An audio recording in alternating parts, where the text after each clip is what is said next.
Hi, welcome to the Armed Guardian Podcast, Season 1, Episode 7. Today, David and I will be talking about situational awareness and travel safety for the holidays. So sit back and enjoy today's episode. It's going to be a little light, quick episode for us, and we hope that remember a couple things while you're out with your family or traveling or shopping, and just keep aware of your situational awareness, and we'll dive on into the content. Hey, how you doing today, David? Doing pretty good, Mr. Brian. How are you doing? Doing good. You ready for the turkey next week? I am. Good. I am. And Good. the dressing and all the else that comes along with it. And the 15 pounds we're going to add on over this next couple of months with Thanksgiving and Christmas with all the food and stuff. So yeah, I'm all ready for it. Yep. And the Christmas candy and cider and all that stuff that's going to linger around stuff. for a little bit after the holidays, because now you got to get rid of it after you cooked it all or purchased it all. So yes, sir, the decorations. But I think my favorite Christmas thing is probably the music. Yeah, I enjoy the music. Music's my go-to, so I really enjoy listening to the music.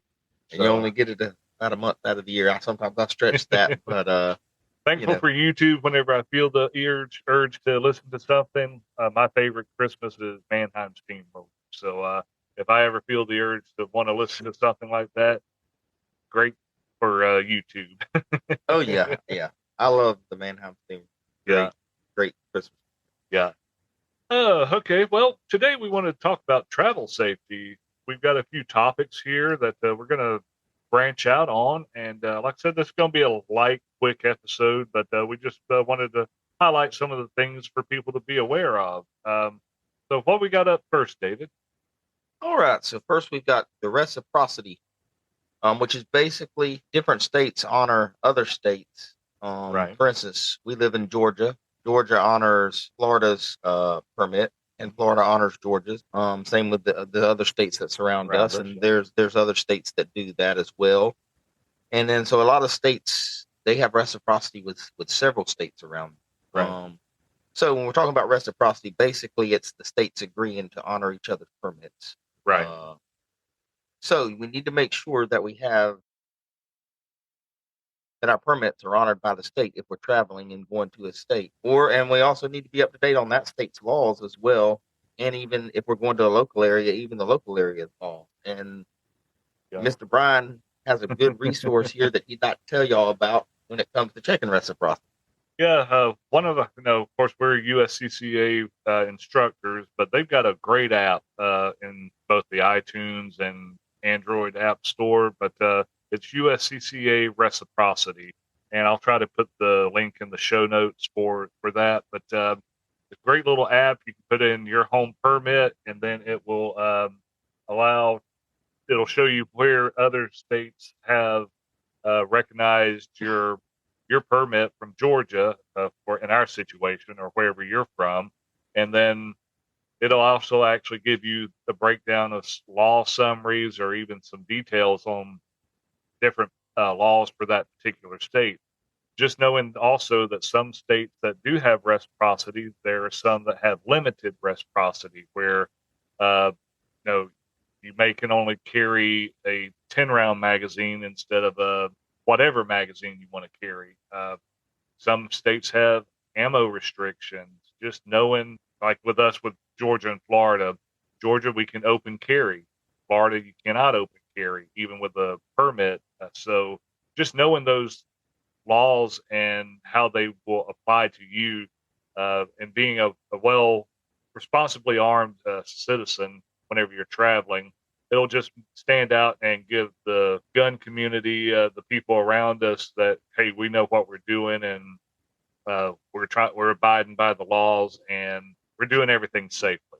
So that's pretty much on the reciprocity. Just there's a couple other apps out there, but USCCA's stays pretty on top of keeping theirs updated with the law. Constitutional carry is also something you'll want to consider. You may be in a state that has constitutional carry, and you go to another state that maybe doesn't have constitutional carry yet.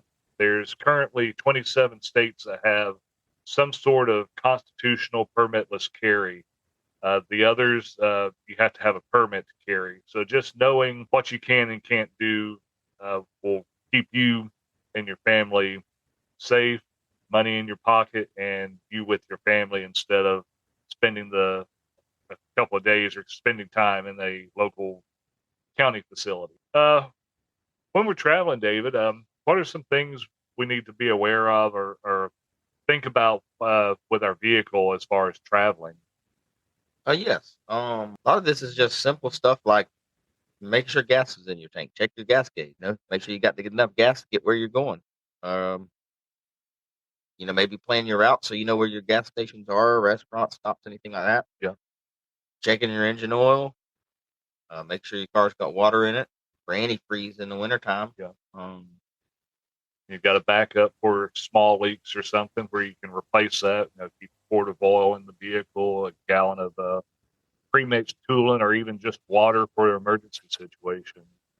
Absolutely. And water's really great because not only can it help you if you need to put it in your car, but if you have a jug of water, you can even, considering it's drinking water, you can even drink it. So that's a good thing to have. Also, checking your tire pressure, make sure your tire tread's right, make sure your spare tire's aired up.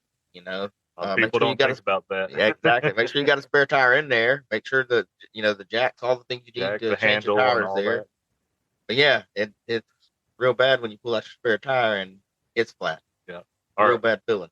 Are you know you've got a spare in there, but you go looking for your jack and it's not there, missing or broken, and that's not the time you want to realize that I should have checked this out a little bit before we left or something. So, Mr. Brown, what do you think about first aid kits? Is that something that you would want to carry as you're traveling? Yeah, because even not necessarily for pulling up on a major accident or anything. How many times have you been at a park or at the store and you've gotten maybe a kid fell down, scraped their knee, you've gotten a pinch, in a door jam or something, just some small cut or something. A little small first aid kit would do a wonder. Give you the keep things clean, to keep it covered, and using the supplies in there, the antibiotic cream to help fight infection and things like that. You don't have to have a, a major, large recon kit to have a first aid kit, but just something in a small shoebox size case or something. They buy they have generic ones at Walmart, Costco, Sam's, and stuff like that. So it's something small for the everyday nicks and scratches. If you want to amp up and have things for tourniquet and stuff, which I would recommend, but it's not necessary. But just having the basics to cover the everyday nicks and cuts and scrapes that we tend to come across while you're traveling and stuff. What about guns, David? How should we consider our gun safety while we're traveling? Yes. I would say a few things. Make sure your gun's secure in your vehicle while you're traveling. Whether it be glove box, however you secure your firearm, make sure it's secure. Also, make sure we're as we're holiday shopping or moving from place to place, we're getting out, going in gas stations, restaurants to eat, whatever. Where we have that firearm secured in such a way that it's concealed if it's left in our vehicle, so nobody breaks in our vehicle to steal it. Right. But it should be secure anyways. Make sure it's locked up, Yeah. so kids or somebody that doesn't need it can get to it. Stay with us. We'll be right back. Right to Bear is the leading self-defense legal protection you can count on if the moment comes to defend yourself or your families. Right to Bear provides the legal representation, expert witnesses, gun replacement, and even a 24-hour hotline for peace of mind exactly when you need it most. Sign up at protectwithbear.com and use promo code BTT to get 10% off. With Right to Bear, you'll never defend your freedoms alone again. Join now with the promo code BTT at protectwithbear.com. Yeah.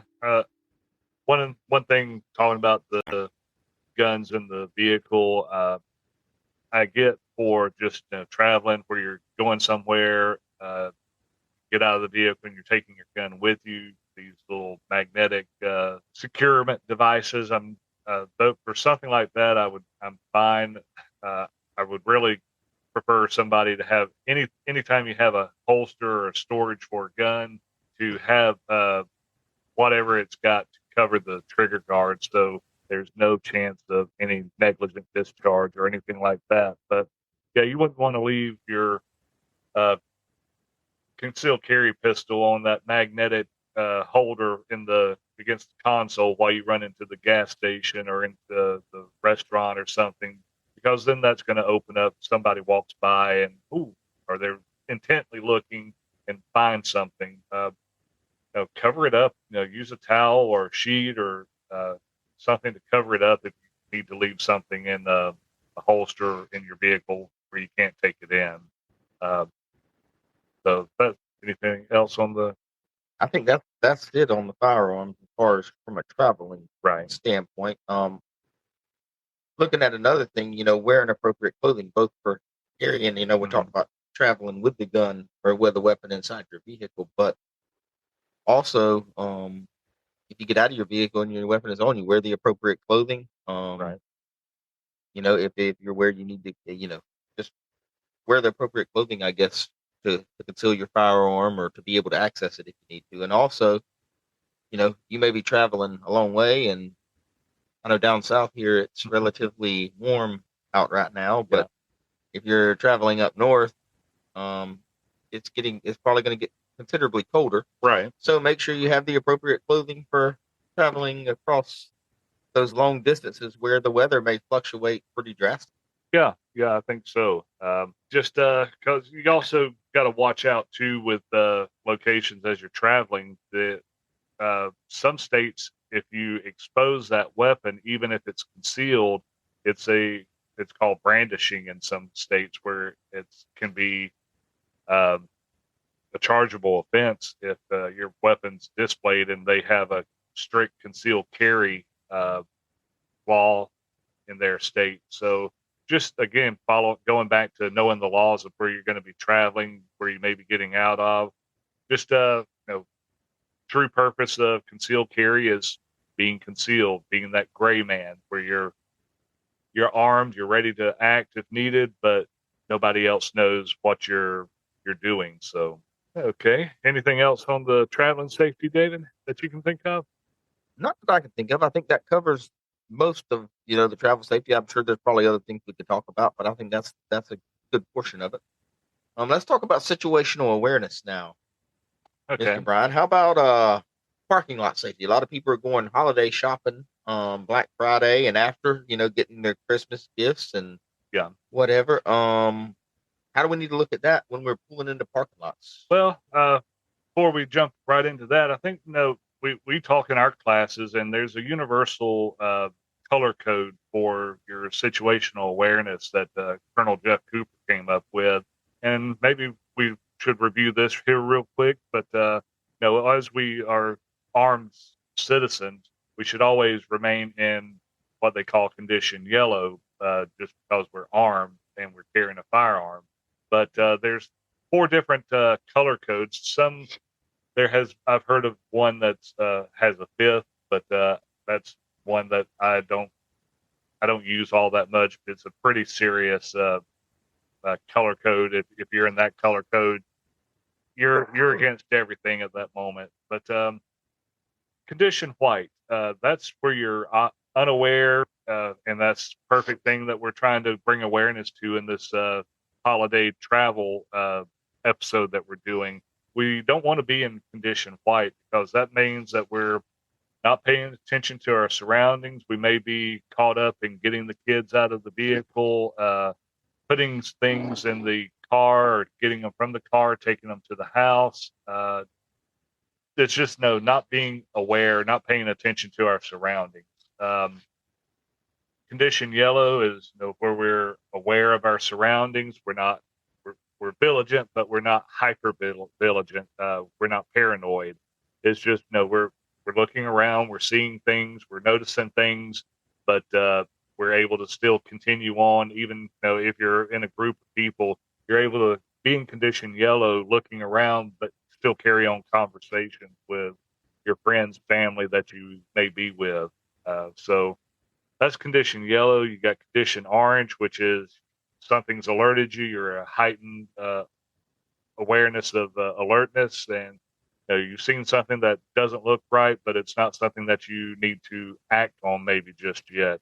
So at this point, you're looking at what are my options to escape what I saw? Do I need to retreat? Do I need to go a different way? And then we've got condition red, where you walked into something or walked up onto something, and your only response is to defend yourself. You can't run, you can't necessarily hide, possibly, and you're having to draw your weapon, verbal commands, pepper spray, or whatever is required to get out of that threat that you're in.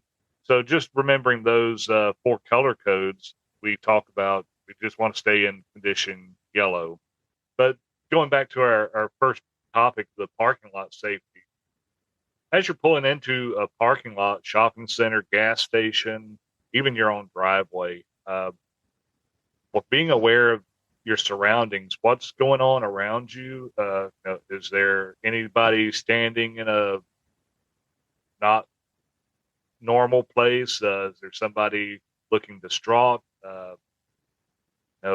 Things like that. We want to be aware of that. And if we see something, especially at a shopping center, go to another entrance, or go to another spot in the parking lot.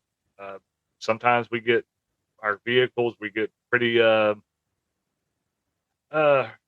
cautious over our vehicles. We don't like parking next to other vehicles because we don't want ours to get dinged and stuff. But you don't want to put yourself out in the furthest part of the parking lot just because you don't want your vehicle to get hit, dinged, or anything like that, because then you've got that distance to travel, that you're opening yourself up for a potential attack, as well as if you're pulling into a parking lot and a parking space.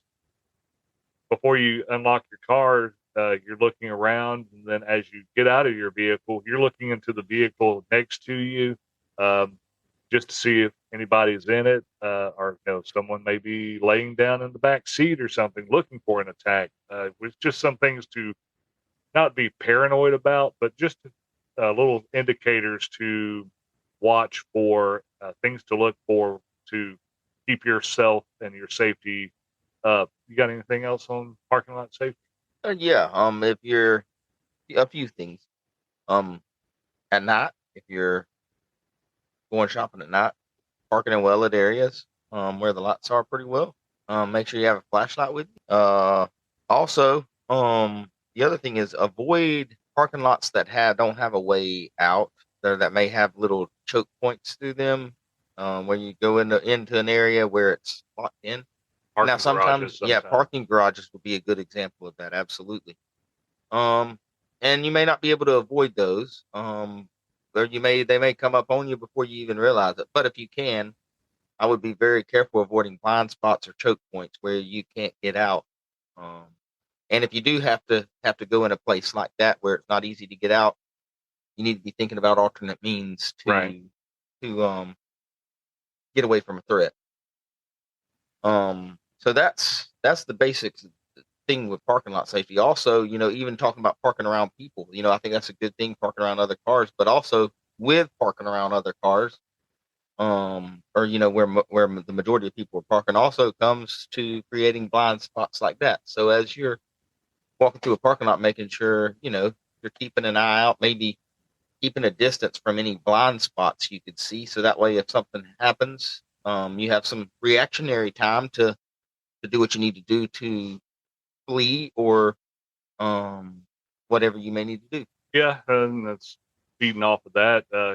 We don't want to walk in the middle of the alleys as we're walking down the parking lot, but we don't want to walk right up next to another vehicle for several reasons. One, for the blind spots. Again, this is a busy holiday season. A lot of people are out shopping, getting ready for family, getting ready to go on vacation or on a trip, and their mind can be elsewhere. If you're walking right up next to vehicles in a parking lot and someone throws it in reverse or pulls through a parking spot, they may not be aware. So it's just that visual as you're walking up behind somebody, looking into the vehicle, making kind of reading what they're doing from their body language, and then also you don't want to be right up against it because you don't want to clear the corner of a vehicle and somebody be squatting down and wait, looking for somebody coming by. So just some good tips for parking lot safety. What about store safety, David? We're in the parking lot. We've gotten out of our vehicle, or we're coming out of the store. On our transition from the parking lot to the store, and from the store back to the parking lot, what's some things that we should do, and even inside the store, what are some guidelines that we should abide by? And really, when it comes to this, a lot of these things kind of piggyback off each other. The same safety situational awareness we use for traveling, we're going to use in the parking lot. And then as we move into the store, we're still trying to avoid blind spots, knowing that keeping an eye, you're going to have people around you. You can't avoid that, especially in the holiday season in a store. They're going to be close by. That's just part of going shopping now. If that's an issue, you might want to online shop. But as you're moving around, just knowing the people that are around you, keeping an idea of where they're at, what they're doing, identifying any threats or safety issues. Also knowing of course, the way in, but are there other ways in? Are there ways out? Where are the emergency exits? Yeah. Where are those located? The aisles, how, what kind of, a lot of holiday shopping. I know there's a lot of stuff in the aisles. They've got a lot of like the little island, merchandise and stuff like that. So making sure, once again, you're not moving into a choke point area or something like that to where you can't get out or you can't react. Yeah, a big thing, just being aware, looking around, looking for those places. What happens if come into you're in a shopping mall and you go in to store XYZ. There's that one main entrance out of the main part of the mall. You go in there, you shopping around. Somebody comes in with intent to do something badly. What are your options? Where's your hiding points for cover concealment, and where should you again looking for the exit points, looking for places to go to and to escape that situation.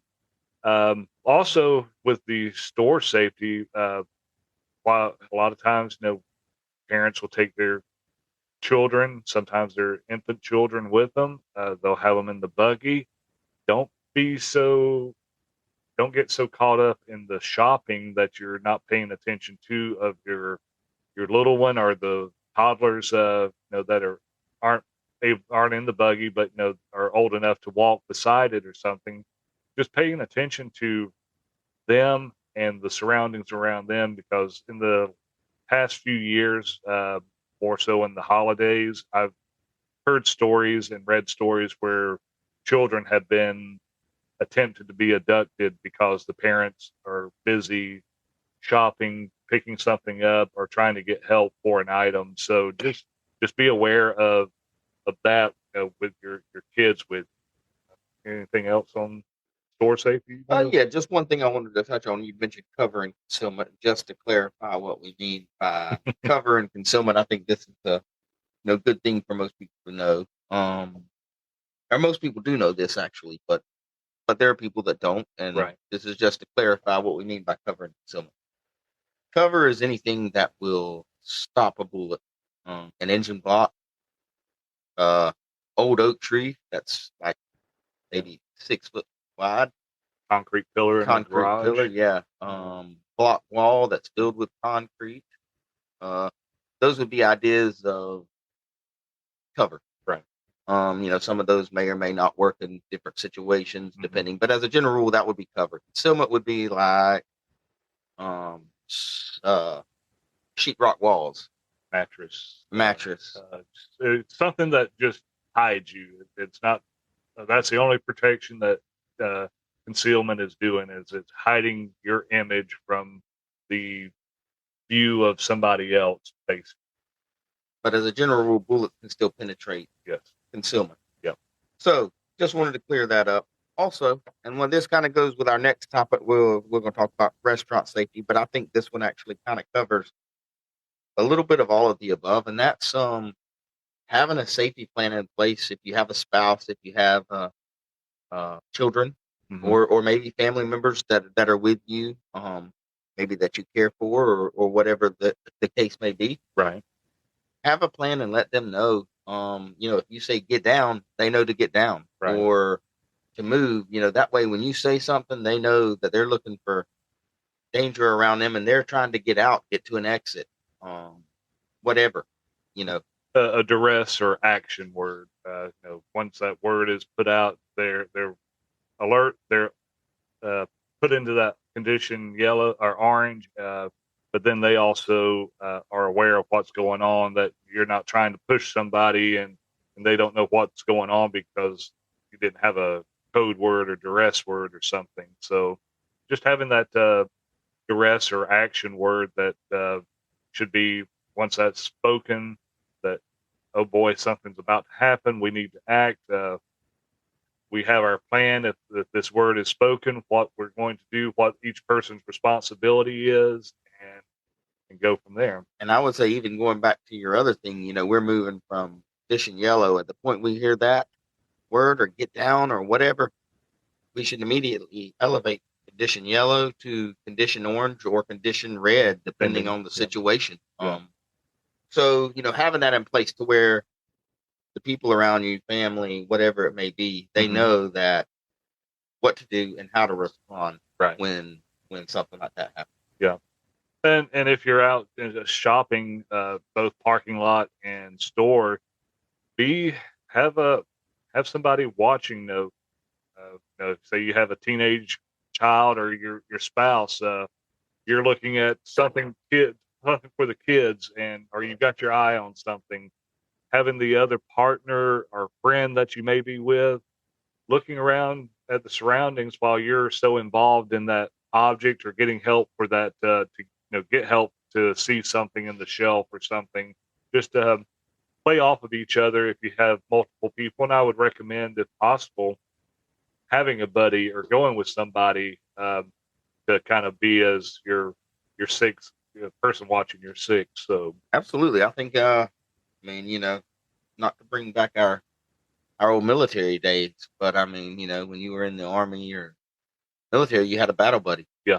And that was important. Yeah, it was. And, you had a lifelong relationship with that person, Mm-hmm. or at least while you were in, probably. I mean, you didn't Yeah. go anywhere without him or without them. So, Yeah. that was important. So I think the same thing here, Right. Yeah. So moving on from the store safety, we've gone shopping, got into the parking lot, got back to their vehicle. Hey, we're hungry. Let's go grab a bite to eat. We've been shopping all day long. I don't want to cook. We go to a restaurant. What are some things, David, that make restaurants, or while eating out, aware? So well, and I think, restaurant, a lot of this is similar as we move from thing to thing. So, Right. so a lot of the things are going to carry over into that. I would say, some things that would be important would be to, picking a good place to sit. Sitting somewhere where maybe you're kind of out of the way, maybe close to an exit. Yeah.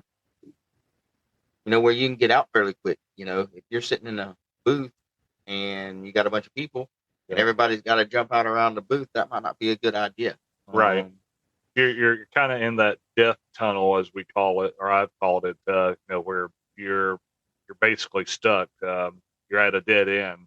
Where if you're sitting at a standard table at a restaurant, uh, if something happens, you are at least able to flip over the table to give you some sort of concealment, to come up with a plan while things are going down to get out.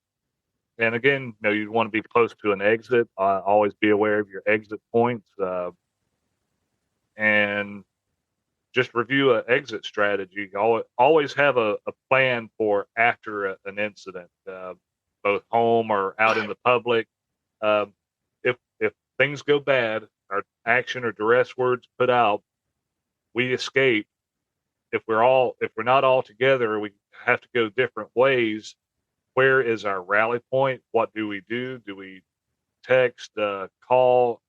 What's our exit strategy, and what do we do after we egress from that situation? So, And another thing I'd like to add to this is these are not just issues for self defense, but just what if there was a fire? yeah, What if there was any other kind of natural disaster or yeah. Mr. Ron? Go ahead. I was going to say, just take advantage of everything. No, it's not necessarily just during the holiday. These tips are good year round. It's just we get so caught up in everything that we tend to lose sight of some of our safety. We unintentionally relax our safety because we're staying so active, trying to get everything done quickly, going shopping, getting what we need, and get back home or to the car or to their family, that we sometimes will just let things fall, and we'll drop our guard, so to speak. So just these are all things that you can use year round, but just we want to bring to highlight with the holiday season coming up. Let's see, anything else on the situational awareness outside the home that we haven't discussed, or you want to? I think that pretty much concludes. All right. Last topic on the safety. You've gotten out to go shopping. You've ate. Now you're coming home. Some things you want to do. Of course, parking lot safety that we discussed. You do the same thing in your driveway as you're pulling up to your house, looking for any unusual cars that aren't normal, people hanging out in an area that you don't know or is not normal for your area, for your residence neighborhood. So whenever you pull into your driveway, if you have a garage, one thing that a lot of people, we pull into the garage and we want to jump out of our car quick while the garage door is closing. Let that garage door close or open its full cycle. If you're going to the car, get in your car, then open up the garage door and back out. And if you're coming in, pull into the garage, close the door, and then unlock and get out of your vehicle. That's just giving you that extra barrier in case somebody was to try to breach that garage door while it's opening or closing to conduct an attack, a robbery, or something like that. So, and then, I mean, and then a few other things to me would be, most of the time these are things that most people, I think, probably would hopefully do as a general rule. But as we move into the holiday season, we've got friends over, family over, people in and out of our homes. Maybe we're at somebody else's home. We're relaxed. It's easy to let our guard down. But just simple things like making sure we're locking our doors, locking our windows. Right. Our house is lit. Which with Christmas season coming up, that shouldn't be a problem because I know a lot of people, including myself, like to use a lot of lights, and that's a good thing. Yeah. That's a good thing. And then I would say those are probably the most important things. Mr. Brown, would you like to add anything? Yeah. No, if you have the availability, keep your up close to your house general appearance kind of neat and orderly. You don't want to have your shrubs overgrown where someone could hide back in behind them waiting, but you may not be able to see behind them, but they're trimmed up and neat to where it makes it easier to notice something maybe lying in wait. If you have a security system, set it regularly. Whenever you go to open up your door, if you've got a remote, don't disarm it right away. Wait until you unlock your door and you're going into your house, most alarms have a delay. It'll open up the door, it breaks that contact, the alarm will go into its delay cycle. If you disarm your alarm and then you go in, open up the door and everything to go in, somebody comes in and bum rushes you inside the house, you've already got your alarm deactivated. If you would have kept it armed while you're going in, if you don't, you got that 30-second or however long that delay is before the alarm sounds. Once that alarm sounds, the audible alarm is going to go, and then that's also going to go to your local alarm center to get dispatched the appropriate law enforcement, because they've got an active alarm.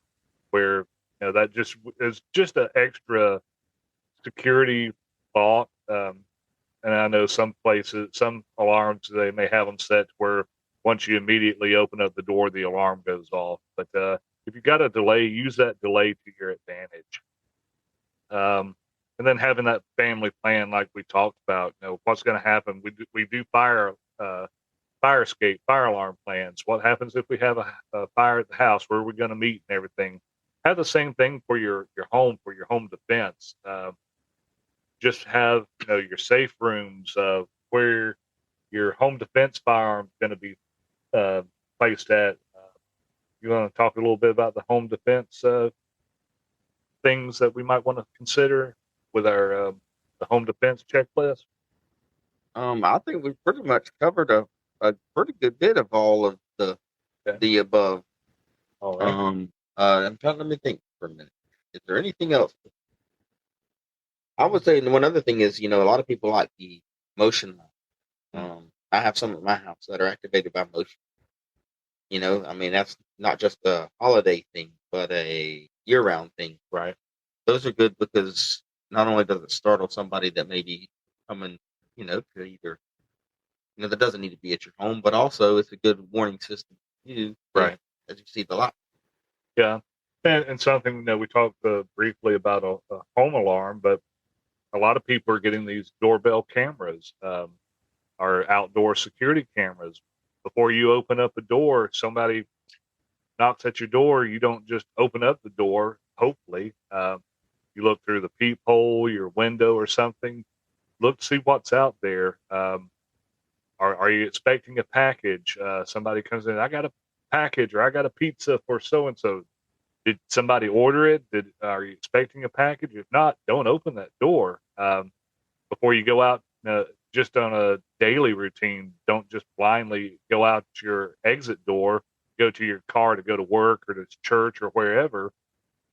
Look outside before opening up the door. When you open up the door, have your foot behind the door where it's cracked open for just a little bit, where you've got a little bit of resistance, where if somebody does try to rush in, you've got some sort of resistance where hopefully you're able to get to your concealed firearm or whatever your home defense method is to protect yourself. But that's just something that, little tip there as far as using your foot.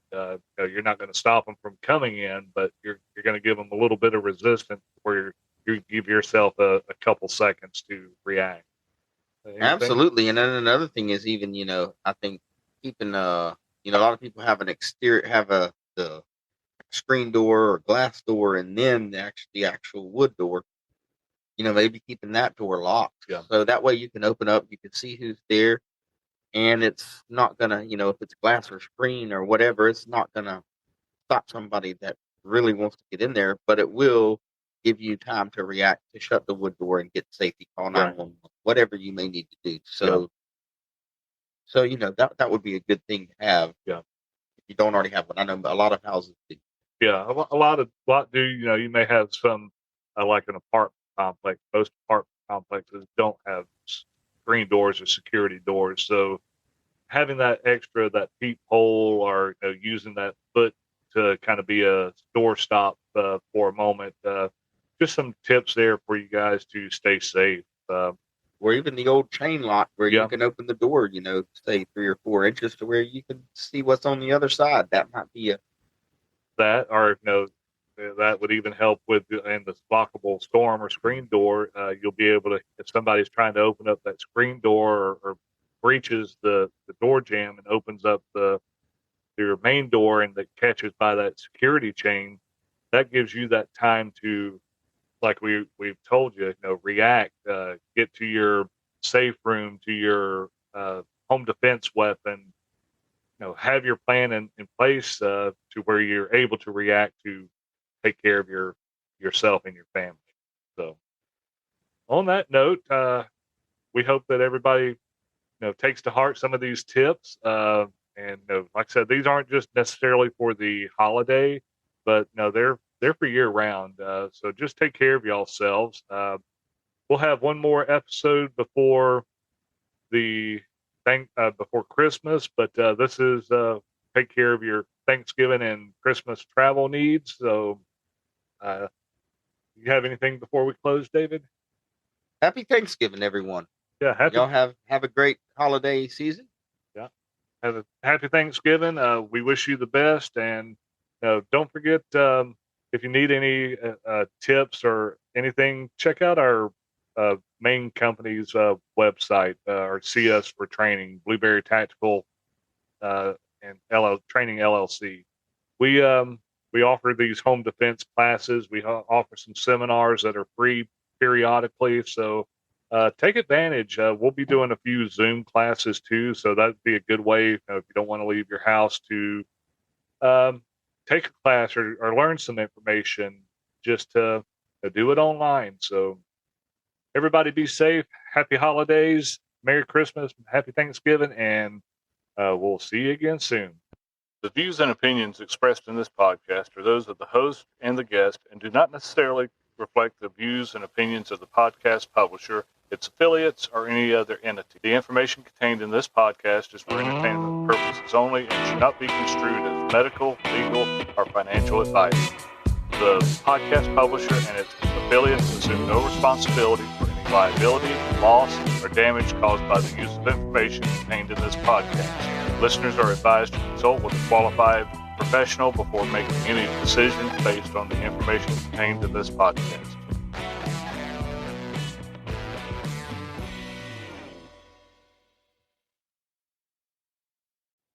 Hi, this is Brian, host of the Armed Guardian podcast and owner of Blueberry Tactical and Training. While we were looking to find a official drink for both the company and the podcast, we searched for several different types of drinks, and we have come to find Blackout Coffee is a drink that we can put our trust into. It's a coffee with values. It's coffee that's more than just a coffee company. They're a purpose-driven company that acknowledges the people and the traditions that make our country great. They're known for supporting the traditional American values, military, first responders, and hardworking people all across America. Blackout Coffee was founded on the principles of conservative values. The founders believe in the importance of hard work, personal responsibility, family, respect, and traditional American values. So, Armed Guardian Podcast and Blueberry Tactical are proud to make Blackout Coffee our official drink for the podcast and our business. So, in the link below in our show notes, if you don't mind visiting, check out them. They also have teas and cocos that are available if you prefer those, but check them out. There's a link in the show notes, and there's also a coupon code for 10% off your first order. So check out Blackout Coffee and enjoy their drink.